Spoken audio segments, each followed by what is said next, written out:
Oke teman-teman, kali ini saya Nathan dan ini dengan Kak Mita. Kita akan wawancara seputar Rumah Bina Kasih Kalvari atau Panti Asuhan Kalvari. Dan kita lanjut ke pertanyaan pertama aja. Tuh, sejak kapan Panti Asuhan ini berdiri dan apa latar belakang pendirinya? Ya, kalau panti asuhannya sendiri ya dari 2010 ya sudah berjalan kurang lebih 15 tahun untuk tahun 2025 tahun ini.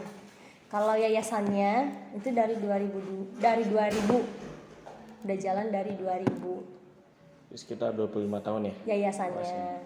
Sementara pantinya itu sekitar 15 tahun. Berarti sudah 15 tahun dan yayasannya itu sekitar 25 tahun berdiri. Betul. Lanjut ke pertanyaan yang kedua. Apa tantangan terbesar yang kakak hadapi saat pertama kali bertemu dengan anak-anak di panti ini? Tantangannya tentu berbeda-beda ya kan. Kan ada anak di sini sebanyak 43 anak. Tentunya karakternya berbeda-beda ya kan? Ya. Ada 43 karakter. Ya cara menghadapinya ya tentu sabar gitu kan. Dengan menghadapi berbagai macam karakter tersebut, ada yang cari perhatian, ada yang di fase remaja yang memang sedang mencari jati diri, menunjukkan jati diri gitu kan.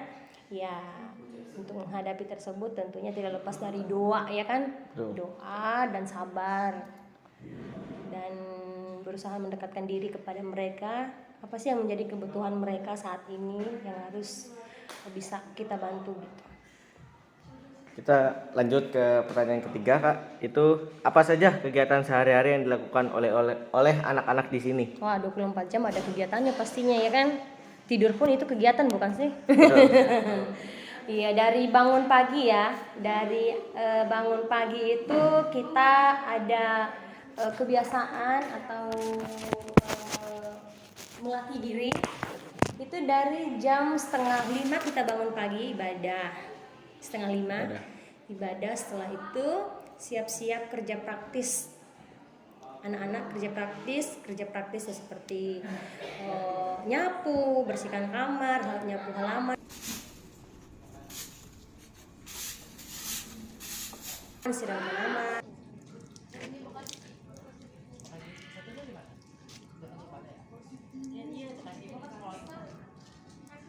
dan segala macam. Karena memang yang di sini itu yang kerjakan adik-adik. Mereka diajarkan untuk mandiri.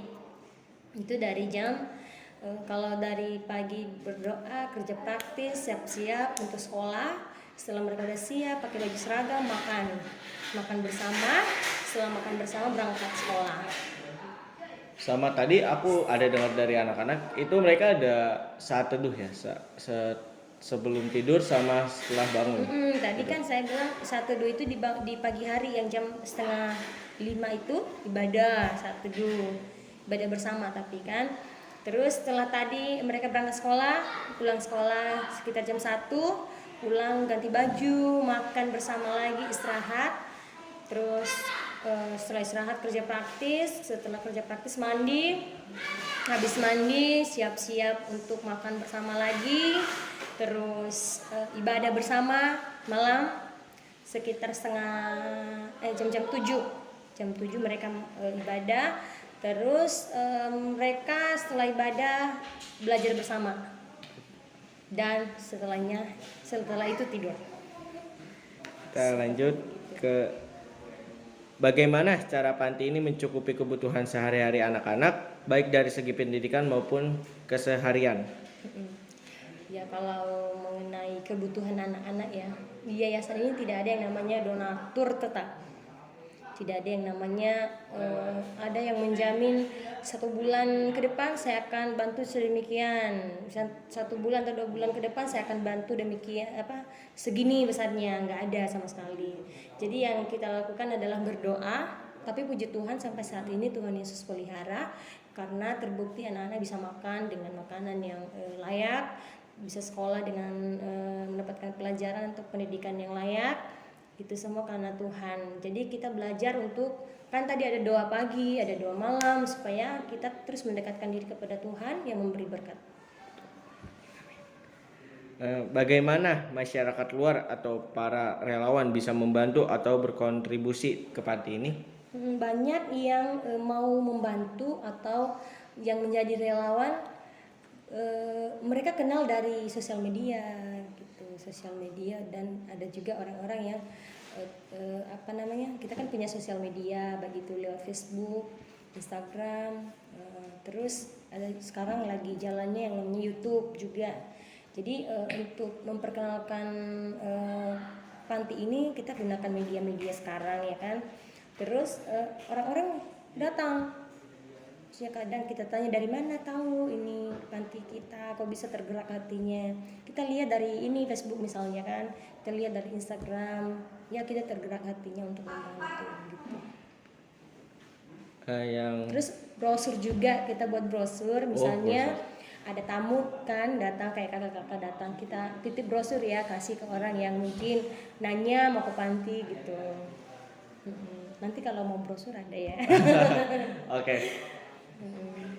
Yang pertanyaan terakhir itu, adakah aktivitas yang menunjang kemampuan anak-anak di sana khususnya untuk kebutuhan masa depan mereka? Aktivitas bentuk apa nih? Aktivitas kayak mungkin Kerja gitu. kayak kegiatan yang bisa mereka pakai buat bekal masa depan mereka. Pendidikan saat ini sekolah, rata-rata sekolah. Sama kayak di sini kayak ada ini kayak misal les gitu. Les kan tadi aku dengar ada yang mau jadi pemain drum. Tapi aku tanya tadi, kamu belajar drumnya gimana? Katanya biasanya dari nonton atau enggak dengar-dengar dari orang. Iya, makanya di salah satu sosial media kita itu kalau nggak salah di Instagram kita lagi buat promosi gitu kan, supaya ada orang yang mau relawan untuk berbagi ilmu ke adik-adik. Nah, kalau untuk bahasa Inggris sekarang ada tuh kakak-kakak dari SMA juga membantu di sini, maksudnya membantu adik-adik, menolong adik-adik untuk belajar bahasa Inggris setiap hari Jumat. Setiap hari Jumat, kadang jam 1, jam 2, 1 jaman gitu. Oke Kak. Oke, segitu aja wawancara kita dengan Kak Mita. Dan semoga rumah Bina Kasih Kalvari ini bisa menjadi berkat bagi anak-anak di sana, dan juga bagi yang mau berkontribusi bisa. Ayo. Tapi jangan ada paksaan, tapi kita harus ada keikhlasan untuk membantunya. Terima kasih. Terima kasih.